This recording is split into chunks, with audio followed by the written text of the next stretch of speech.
I've made the decision to gift the luxury car you purchased to my parents. What are you saying? Mom and Dad are genuinely thrilled. Wait just a moment. Did you buy with the intention of giving it to your mom and dad? Yes, that's right. No matter what you say, it's already bought. If you disobey me, I'll divorce you. What? Divorce? At that moment, something inside me that had been holding me back collapsed. If you disobey, divorce. Who is saying that? Fine. I'm happy to do it. My name is Rose. I'm a 37-year-old office worker. I live with my husband, Jack, and our daughter, Lily, who just turned 7. Jack and I both work, so we don't have any trouble making a living. My daughter is growing up well. I'm happy in my own way, but it's not that I don't have complaints to Jack. Jack is the type of person who cares more about his parents than his own family. Of course, it's good that he cares about his family, but there were many times when he would prioritize his own parents and his own daughter. That's not a pleasant thing for me. Even when my daughter was being born, I called Jack at work and told him I was having labor pains. I asked him to come to the hospital because I was about to give birth. I'm sorry. I just got a call that my mom burned her finger, so I'm going to my parents' house, he said. I thought, how could he possibly be more worried about his mother's burn than his wife's delivery? And my mother-in-law's parents were caused by touching a pen that was on fire with their bare hands. She just got a small burn, and when she cooled it down under running water, it was fine. I couldn't believe my mother-in-law for calling her son for such a thing. And I also couldn't believe Jack rushed to her place in a panic for such a thing. Jack is hardworking and basically kind to me, but how he is to his parents really bothers me. Also, something like this happened on the day of my daughter's first birthday, coincident with my in-laws' trip. The in-laws had asked him to drive the car, so Jack's first priority was to drive them. And he didn't even celebrate our daughter's birthday together coming back home. But he stayed at the hotel with his parents because they could get an extra room. Adding, it was unbelievable that he would prioritize a trip with his parents over his own daughter's first birthday. I felt distrust towards Jack after that. This kind of thing happened often, but I couldn't easily divorce him. I still loved Jack, and I didn't think it was right to deprive my daughter of her father so easily. And it's not that he doesn't care about his daughter, he was not indifferent to his daughter. So, I had faith that he would eventually prioritize our daughter. But from the time she was born until this year, he has never celebrated our daughter's birthday with me. She is now 7 years old. He seems to think that her birthday should be celebrated with just the two of us. I tried not to make her feel lonely. I thought about inviting my in-laws to celebrate her birthday with me once, but my in-laws refused, saying it would be too much of a hassle to come over. It's true that it takes about 2 hours by car to come to our place from my parents-in-law's house, but Jack always goes to see his parents without thinking of the distance as a hassle. But to say that it's a hassle to come here, I think it's too selfish. And my mother-in-law is so selfish that he says he wanted me to have a boy in the first place, and she doesn't love our daughter alone. I told you that I want a boy, so why did you disobey me? I couldn't believe my ears when she said these words. I don't think you can choose the sex of your child, and I don't think it's that important to have a boy in the first place. It's not that Jack's family is a famous family, it's just that my mother-in-law is old-fashioned and insists on having a boy.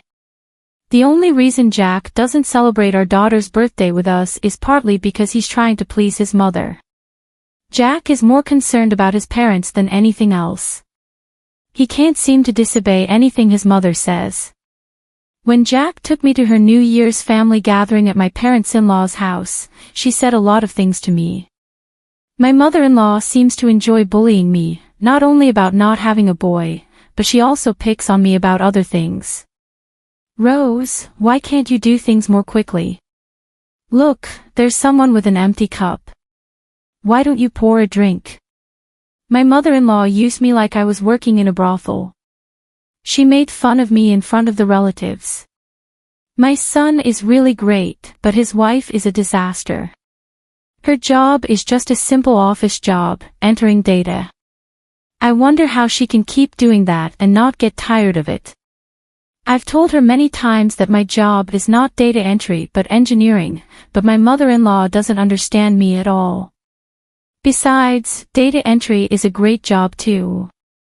I don't understand why she denies it. I'm sure she can see our daughter, but she ignores her. She gives New Year's gifts to other relatives' children but not to our daughter. And I'm angry at Jack who doesn't stop her at all. His daughter has been mistreated, and his wife is being mistreated like a fool. I don't know why he's laughing at what his mother says. He even says, my wife is not good without me. He's trying to act cool in front of the relatives. I didn't want to deprive our daughter of her father, so I tried to be patient. But I gradually lost my love for Jack. Then one day, Jack asked me for a favor. Actually, there's something I want to buy. What is it? A car. What, a car? I was surprised. Jack was never interested in cars or anything like that. Why all of a sudden? I just thought I could get a new one for a change, you know.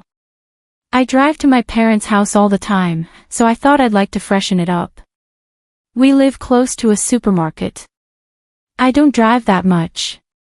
I'm not interested in cars, so I thought I'd leave it to Jack.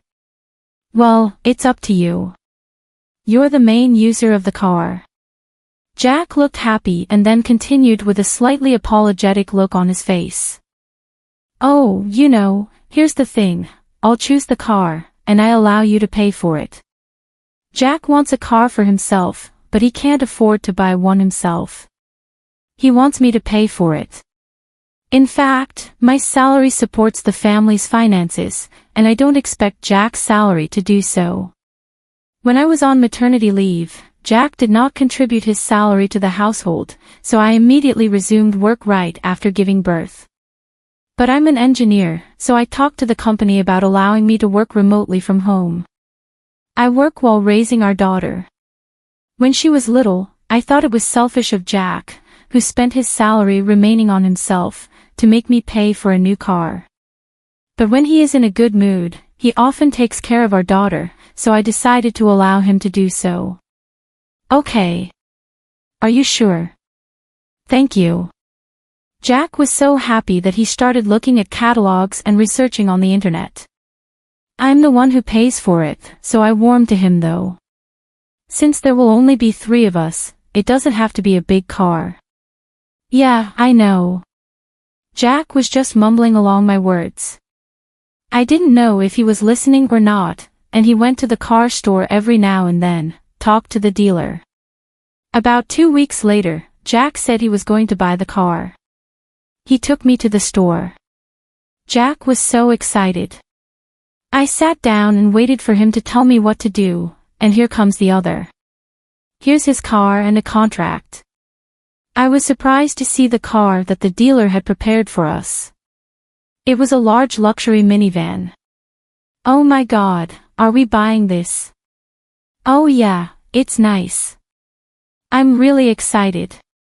Wait a minute. I don't think we need it at all. I mean, for the future, it's better to have something as sleek as this, you know. Maybe if we have another baby. Jack insists it is a good choice, but I was surprised to see that it's not what I imagined the car to be at all. Even if we do have another child, this car is too big for a family of 4. Are we really going to buy this car? I said again and again, and he looked frustrated. Why do you keep saying the same thing over and over? You're making the dealer feel uncomfortable. You're the one who said leave it to me. I did, but that was the problem. It's settled. Jack signed a contract. Then the dealer explained the price. I was surprised to hear the price. I can't pay this in one lump sum. You have to get a loan or something.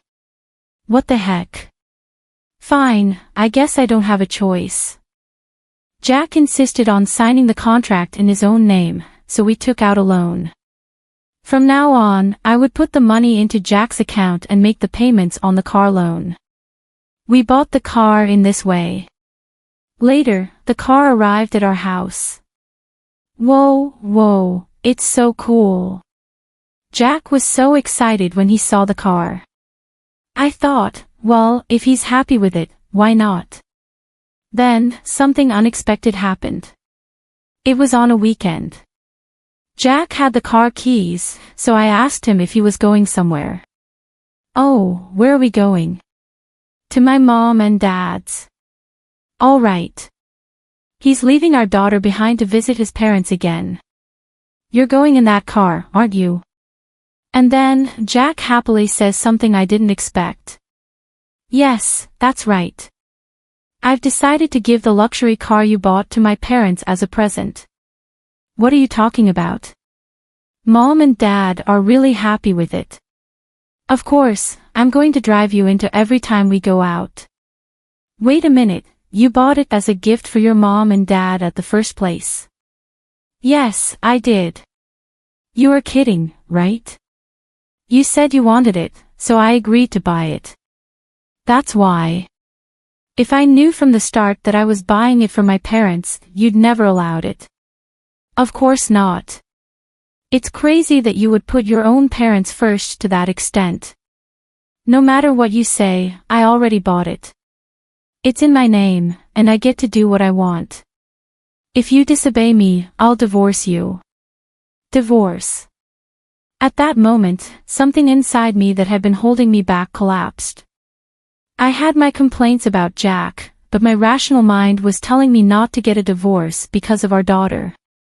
Even though Jack puts his own parents first, I thought he also cared about his own family, me and our daughter. But he could easily cut us out of his life for his parents. How is that possible? Divorce if I disobey. Who the hell does he think he is? Fine, let's have the divorce. What? I don't want you around anymore. Go back to your mother and father, mama's boy. I tried to provoke him. And just as I had planned, Jack's face turned red, and he became angry. What, you're making fun of me, aren't you? Fine then, let's get a divorce right now. I'll go get the divorce papers. Jack sneered and went to the city office. While he was there, I started packing my stuff. I called my parents, explained the situation, and asked them to pick me up. I told my daughter to pack her things too. Meanwhile, Jack came back. I've got it signed quickly. Jack had filled out the forms at the city office, and it was signed in very dark handwriting that looked like it was written out of anger. I've signed my part without hesitation. Well, I'll file it, so why don't you just go? I'm going even if you don't tell me to. You are really such a terrible wife, you know that.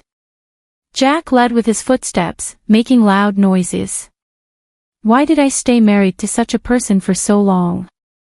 If I had to do this, I should have left him sooner, but it's no use regretting today. I'm grateful that I was able to leave him, and from now on, I will do my best as a single mother. A few minutes after Jack left, my parents arrived. We cooperated and finished packing our belongings. We loaded them into my parents' car and went home. In the meantime, I filed the divorce papers, and my divorce from Jack was finalized. It was just a piece of paper, but when I filed the papers and realized that we were no longer officially married, I suddenly felt much lighter. Then I decided to look for a place for our daughter and me to live together. About a week after Jack and I divorced, I was at my parents' house when I saw the luxury car that Jack had purchased. I walked into my parents' house with our daughter. I saw my ex-husband and my ex-in-laws in the living room. My mother noticed me and took our daughter to the other room. I went to the living room. Jack was talking to me in a panic. Oh, Rose, what's the insurance on that car? Jack started asking me very agitatedly. What's the matter with you? Why are you barging into our house like this? I said coldly. And my ex-parents raised their voices. We don't want to come here either. We came here because of circumstances beyond our control, didn't we? Why should I be yelled at? My father was quietly angry at my vaccine laws for raising their voices. If that's the case, could you please leave? You're strangers to us now. We can call the police and have them kick you out. Then my ex-parents-in-law were frightened and became silent. Hey, Rose, tell me, what's going on with the insurance payments? I couldn't help but sigh. Did you forget what you said when you signed the contract? You insisted that the papers be in your name. So you bought the car in your name and took out the loan in your name. You have to pay for the insurance yourself. My words made my ex-parents-in-law pale. Jack had made a choice to take a loss for the sake of his own pride. Well, I didn't want that car in the first place, so it's normal that he buys it in his own name. It's his fault that it turned out to be he to do the payments. Oh no, apparently, Jack and then his parents were so excited about their luxury car that they drove the car too fast, and they drove it into a car trail, and the front part of the car was broken. Come to think of it. When I came home, it was parked so that I couldn't see the front side of the car. I didn't look at it properly, so they came to me, who was in charge of the payments, to ask about insurance. The car is owned by the loan company, so it would have to be fixed in, and since they don't have insurance, they are responsible for the entire cost, and they would have to pay for the guardrail too. I wonder how much it would cost to repair a luxury car. I'm sure it's going to be expensive. In the end, the ex-husband and his parents returned the car and were charged a large amount of money for the repairs. After that, I received a lot of emails from Jack asking me to get back together with him. One of the messages said that they couldn't afford to pay their rent and utility bills. He moved back to his parents because of that. However, it seems that Jack's parents were really hard on my ex, who was driving the car. Now he doesn't want to stay at home because of their attitude, but he can't live alone because he has a lot of debt. Jack is still insisting that he wants to see our daughter after all this time. I think that's too selfish, and I'm not going to allow it. I keep ignoring his emails. Of course, I didn't tell him about the new house that I and our daughter are living in. The only thing I was worried about was whether our daughter would miss him. However, to my surprise, she doesn't seem to mind at all and seems to be enjoying her life. I will continue to work hard to protect our daughter's life. I don't think you should put your own parents before your own daughter, and while having your wife pay and giving the car as a gift to your parents, that's quite impossible. Well, he destroyed himself, so he really deserved it. I hope Rose and her daughter have a happy life together.